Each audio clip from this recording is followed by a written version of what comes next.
ஆதன் news நேயர்களுக்கு வணக்கம். நான் உதயாஸ்ரீ. தலைப்புச் செய்திகளை காணலாம். பாஜகவின் புதிய மாநில தலைவராகிறார் நயினார் நாகேந்திரன். ஒருமனதாக தேர்வு செய்யப்பட வாய்ப்பு. திமுகவின் துணை பொதுச் செயலாளராக திருச்சி சிவா நியமனம். சர்ச்சையில் சிக்கிய அமைச்சர் பொன்முடி பதவி பறிப்பு. தமிழக பாஜக தலைவர் பதவியிலிருந்து அண்ணாமலையை மாற்ற வேண்டும் என கூறவில்லை. அதிமுக முன்னாள் அமைச்சர் செல்லூர் ராஜு பேட்டி. மதுரை சித்திரை திருவிழா ஏற்பாடுகள் குறித்து மாவட்ட நிர்வாகம் தீவிர ஆலோசனை. மாவட்ட ஆட்சியர் உள்ளிட்டோர் பங்கேற்பு. இனி தொடர்வது விரிவான செய்திகள். தமிழக பாஜக தலைவர் பதவிக்கு போட்டியிட நயினார் நாகேந்திரன் விருப்பமனு தாக்கல் செய்த நிலையில் வேறு யாரும் மனு தாக்கல் செய்யாததால் அவர் ஒருமனதாக தேர்வு செய்யப்படுவது உறுதியாகியுள்ளது. பாஜக மாநில தலைவர் தேர்தலில் போட்டியிடுவதற்காக மாநில தேர்தல் பொறுப்பாளர் சக்கரவர்த்தியிடம் நயினார் நாகேந்திரன் விருப்பமனுவை தாக்கல் செய்தார். பாஜகவின் மூத்த தலைவர்கள் பொன் ராதாகிருஷ்ணன், ஹெச் ராஜா, அண்ணாமலை, வானதி ஸ்ரீனிவாசன் உள்ளிட்டோர் அப்போது உடனிருந்தனர். நயினார் நாகேந்திரன் விருப்பமனுவை அண்ணாமலை, எல் முருகன், வானதி ஸ்ரீனிவாசன் உட்பட 10 தலைவர்கள் முன்மொழிந்ததாக கூறப்படுகிறது.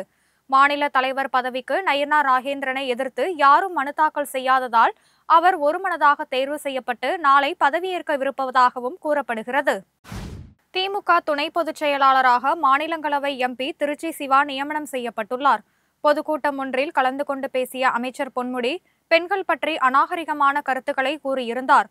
பொதுக்கூட்ட மேடையில் பொன்முடி பேசிய காணொலி தற்போது சமூக ஊடகங்களில் வைரலாகி வருகிறது. அதற்கு பல்வேறு தரப்பினரும் கடும் கண்டனம் தெரிவித்து வருகின்றனர். திமுக எம்பி கனிமொழியும் பொன்முடியின் பேச்சுக்கு கடும் கண்டனம் தெரிவித்திருந்தார். பொன்முடியின் கட்சி பதவி பறிக்கப்பட்ட நிலையில் திருச்சி சிவாவை துணை பொதுச் செயலாளராக நியமித்து கட்சியின் முதல்வரும் தலைவருமான முதலமைச்சர் மு.க.ஸ்டாலின் அறிவித்துள்ளார். மாற்றுத்திறனாளிகளை தவறான பெயர் கொண்டு உச்சரித்ததாக கூறி அமைச்சர் துரைமுருகன் நிபந்தனையற்ற வருத்தம் தெரிவித்துள்ளார். இதுகுறித்து அவர் வெளியிட்டுள்ள அறிக்கையில், இயற்கையிலேயே உடலில் ஏற்பட்ட குறைபாடு உடையவர்களை முன்னாள் முதல்வர் கருணாநிதி மாற்றுத்திறனாளிகள் என்று பெயரிட்டு அழைத்தார். அதையே பின்பற்றி வந்த நானே ஒரு பொதுக்கூட்டத்தில் பேச்சின் வேகத்தில் மாற்றுத்திறனாளிகளை பழைய பெயரை கொண்டு உச்சரித்து விட்டதாகவும், கருணாநிதியால் வளர்க்கப்பட்ட நானே இப்படிப்பட்ட தவறை செய்தது மிகப்பெரிய குற்றமாகும் என்று குறிப்பிட்டுள்ளார். இனி இத்தகைய நிகழ்வு நடக்காது என்று உறுதியளிப்பதாக அமைச்சர் துரைமுருகன் குறிப்பிட்டுள்ளார்.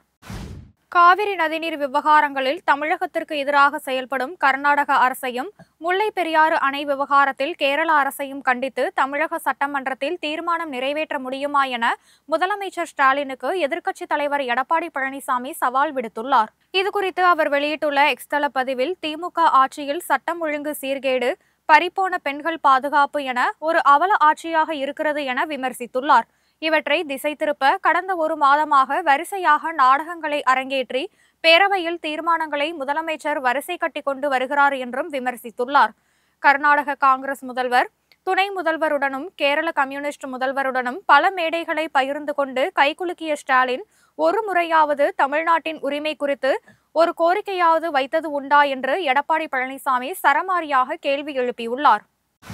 அமித்ஷாவால் தமிழகத்தில் எந்தவிதமான தாக்கத்தையும் ஏற்படுத்த முடியாது என அமைச்சர் ரகுபதி தெரிவித்துள்ளார். புதுக்கோட்டையில் செய்தியாளர்களுக்கு பேட்டியளித்த அவர், அமித்ஷா சாணக்கியராக இருக்கலாம், ஆனால் தமிழக முதல்வர் அனைத்து ராஜதந்திரங்களையும் தெரிந்தவர் என்று கூறினார். திமுக கூட்டணியை விட்டு எந்த கட்சியும் போகாது என்று கூறிய அமைச்சர் ரகுபதி, புதிய கட்சியை சேர்க்கக்கூடிய சூழ்நிலை ஏற்பட்டால் கூட்டணி கட்சிகளுடன் கலந்து ஆலோசித்து அதன் பின்னர் அவர்களின் சம்மதத்தின் பேரில் திமுக கூட்டணிக்கு அவர்களை முதலமைச்சர் இணைத்துக் கொள்வார் என்று கூறினார். உச்சநீதிமன்ற தீர்ப்புக்கு ஆளுநர் நினைத்தால் ராஜினாமா செய்திருக்கலாம் அல்லது மத்திய அரசு நினைத்தால் அவரை திரும்ப அழைத்திருக்கலாம் என அமைச்சர் ரகுபதி தெரிவித்தார்.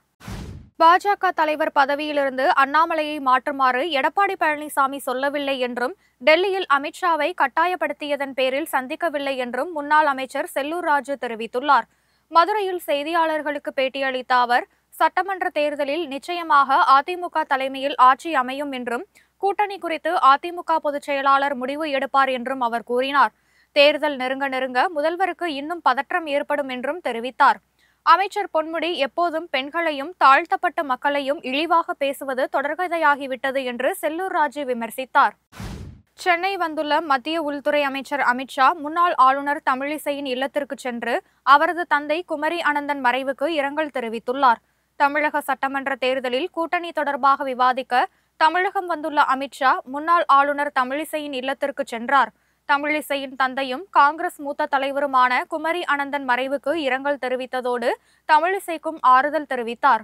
அமித்ஷாவுடன் அண்ணாமலை, மத்திய இணையமைச்சர் எல். முருகன் உள்ளிட்டோரும் தமிழிசை இல்லத்திற்கு சென்றனர். அமமுக பொதுச் செயலாளர் டிடிவி தினகரன் திடீர் உடல்நலக்குறைவு காரணமாக சென்னையில் தனியார் மருத்துவமனையில் அனுமதிக்கப்பட்டுள்ளார். பரபரப்பான அரசியல் சூழ்நிலையில் தமிழகம் வந்துள்ள மத்திய உள்துறை அமைச்சர் அமித்ஷா அதிமுக, தேமுதிக, அமமுக உள்ளிட்ட பல்வேறு அரசியல் கட்சி தலைவர்களை சந்தித்து 2 சட்டமன்ற தேர்தல் கூட்டணி குறித்து பேச உள்ளதாக கூறப்பட்டது. இந்த நிலையில் திடீர் உடல்நலக்குறைவு காரணமாக அமமுக பொதுச் செயலாளர் டிடிவி தினகரன் மருத்துவமனையில் அனுமதிக்கப்பட்டார். அவர் வழக்கமான பரிசோதனைக்கு அனுமதிக்கப்பட்டுள்ளதாக அவரது கட்சியினர் தரப்பில் தெரிவிக்கப்பட்டுள்ளது. மதுரை சித்திரை திருவிழா முன்னேற்பாடுகள் குறித்து மாவட்ட ஆட்சியர் சங்கீதா தலைமையில் ஆலோசனை நடைபெற்றது. மதுரை மீனாட்சியம்மன் கோயில் சித்திரை பெருவிழா வரும் 29ஆம் தேதி கொடியேற்றத்துடன் தொடங்கி 15 நாள் விழாவாக நடைபெற உள்ளது. அடுத்த மாதம் 6ஆம் தேதி மீனாட்சியம்மன் பட்டாபிஷேகமும், 8ஆம் தேதி மீனாட்சி சுந்தரேஸ்வரர் திருக்கல்யாணமும், 9ஆம் தேதி மீனாட்சியம்மன் கோவில் திருத்தேரோட்டமும் நடைபெற உள்ளன. இந்த நிலையில் விழாவின் சிகர நிகழ்வாக சித்திரா பௌர்ணமி அடுத்த மாதம் 12ஆம் தேதி அதிகாலை கள்ளழகர் வைகை ஆற்றில் எழுந்தருளுதல் நடைபெற உள்ளது. இந்த விழா தொடர்பாக மதுரை மாவட்ட ஆட்சியர் சங்கீதா தலைமையில் அனைத்து துறை அதிகாரிகளுடன் ஆலோசனை கூட்டம் நடைபெற்றது. இத்துடன் இந்த செய்திகள் நிறைவடைந்தன. செய்திகளை உடனுக்குடன் தெரிந்து கொள்ள இணைந்திருங்கள் ஆதனுடன்.